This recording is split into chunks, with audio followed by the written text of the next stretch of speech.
What is up, YouTube? So, for those who don't know, my name is Brian Duwork, mostly known for Digimon, the Digimon trading card game. I've topped a couple events during my time playing Digimon, and my probably most notable why people actually know my name is because I topped Nats. Cool experience, and yeah, but I had to try One Piece if you guys could not tell. Like, what?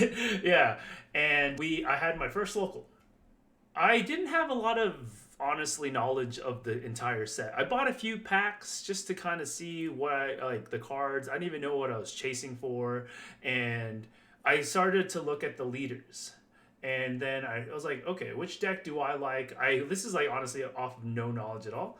But then I came across this one. Actually, technically it was this one, but this is the alt art, so we get that. So I'm just kidding. But I came across Doflamingo.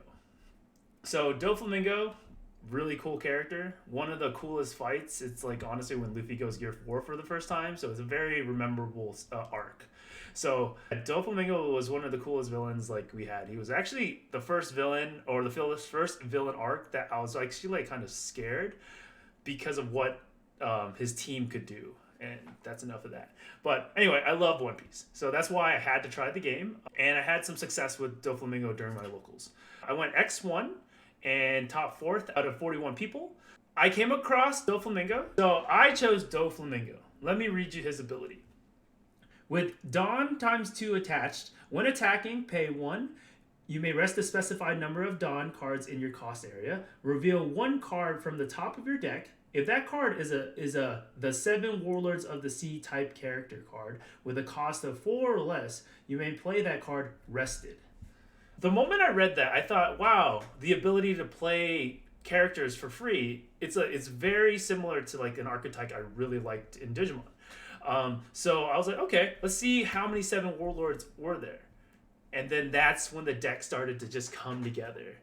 In this first initial pack, Romance Dawn, there's quite a lot of very, very strong 7 Warlords. Let's start with the ones. So ones, honestly, the most important card you kind of mulligan for is Perona.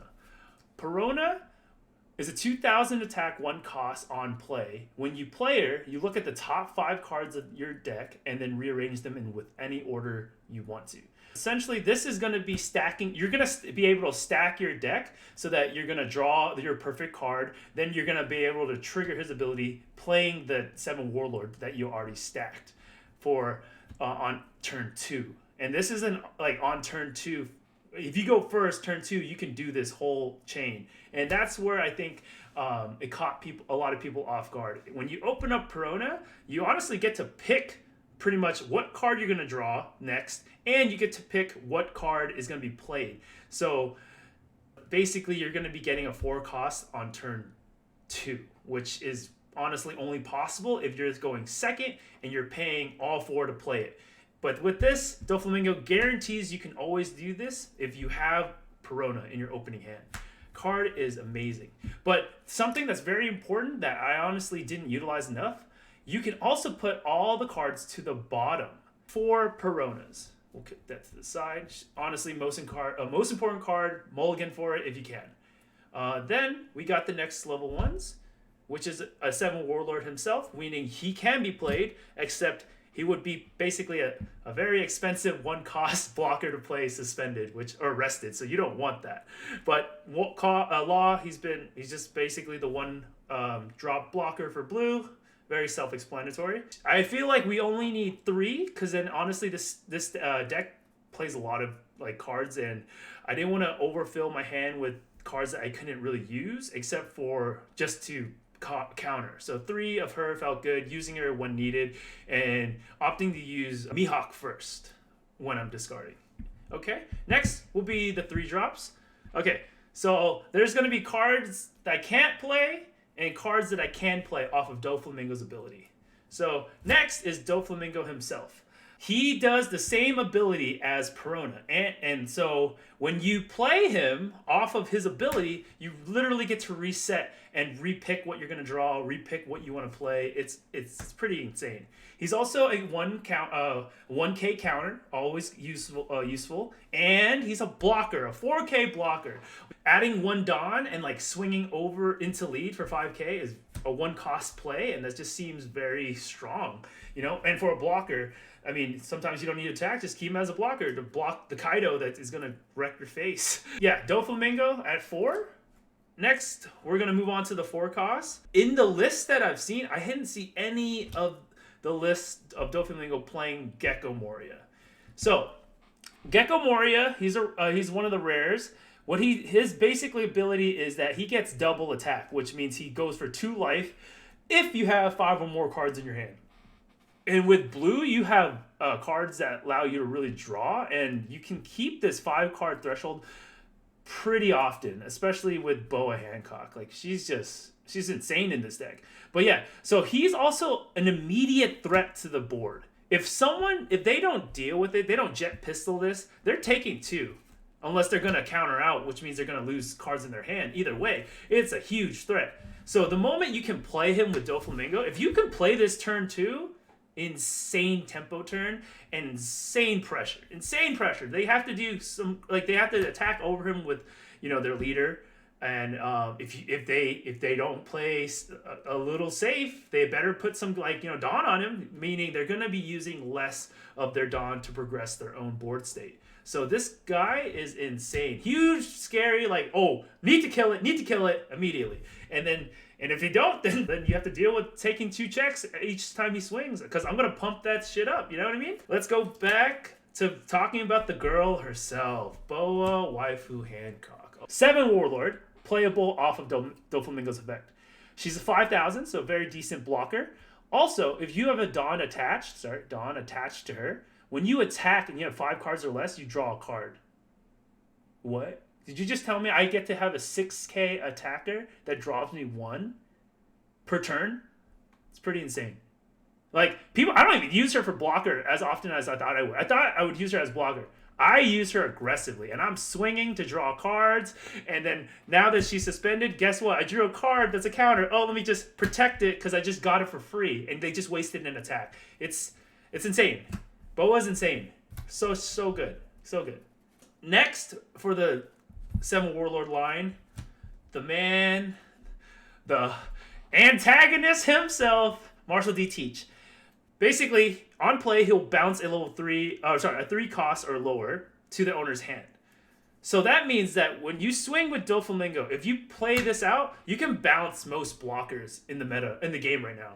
Most blockers, unless you're playing against like green and blue, they won't have that many high costing blockers. So you basically can board remove a blocker while Dofi is swinging for 7K, and yeah, it's insane. There's a lot of cards in this deck that bounce. That's why I cut it down to 3. Didn't feel like it was as needed, and most of the time being a 4K body just doesn't feel good. I have to counter to keep him alive for the leader swing, so it's like not really the best card to play on the field. At least with 5,000, I can counter out with these 2. I mean, these are huge threats. Oh, by the way, you can counter out and save them unless they want to overcommit and put like their turn into killing that. And if that's the case, that's cool with me. Slowing you down as I make my board even more present. Next is 4 Draco Mihawk. Basically, he's just a 2K counter. I never really play him unless it's an accident. Usually, these are cards that you want to draw, in my opinion. Are you guys starting to see how many cards I can play off of this ability? Yeah, it's insane. And then we have 4 Gecko Moria. This card. On play, which Doflamingo will trigger the on plays of all your guys, which is why this deck's insane. I get to put a 7 Warlord besides Gecko Moria back to my hand. Meaning, I'm essentially running 8 of these. Well, I am technically running 8 Gecko Morias, but do you know what I mean? I can grab 8 blocker laws back. I can get Teach back if I need to bounce something. I can get Dofi if I need to stack my deck. It's such a utility and such a good card. I didn't realize how great it was until I started playing it more, and then even mid game, like I was like, this card's not that great, so I would use it to counter. But then like I made like thinking back, like oh man, it was such a mistake. Like this card is insane. And we got 27 cards. If I go in blind, I could potentially hit. That's a lot of targets to hit. So you guys will notice that I don't run the Pacifista. Like I don't know why people are running the Pacifista. It just seems too slow. But I could be my opinion. But Bartholomew is a 7 warlord that does place Pacifistas from hand. It's just all the Pacifistas in hand are literally useless. You can't counter with them. They can't do anything. I don't like it. I don't think I like useful cards in my hand. All these literally besides Law can counter, I believe, right? Counter. Yep, all of them can counter. And who's going to counter with Law? He's already on the board. Okay, so now to continue on this row. Another 4 cost that's not a 7 warlord, because this one would be too busted if it was. It's a very good card. In your life, it triggers, meaning you play it. And his on play is bottom deck a 3 cost or less. This deals with a lot of meta cards that are just, you don't want to bounce back because they're just going to play it again. So let's say, for example, you're playing against Red. They play Nami that continuously gives, a rested Dawn to someone, basically making Sanji a free play. You can play this, bounce the Nami back in the bottom of the deck. They lose the ability to counter with it, and it's a great removal. That's why there's only 2. You don't really need too many because there's not every time you're going to use this, but like even blockers are really good targets. Like a 4 cost blocker removal, like who wouldn't want that, in my opinion?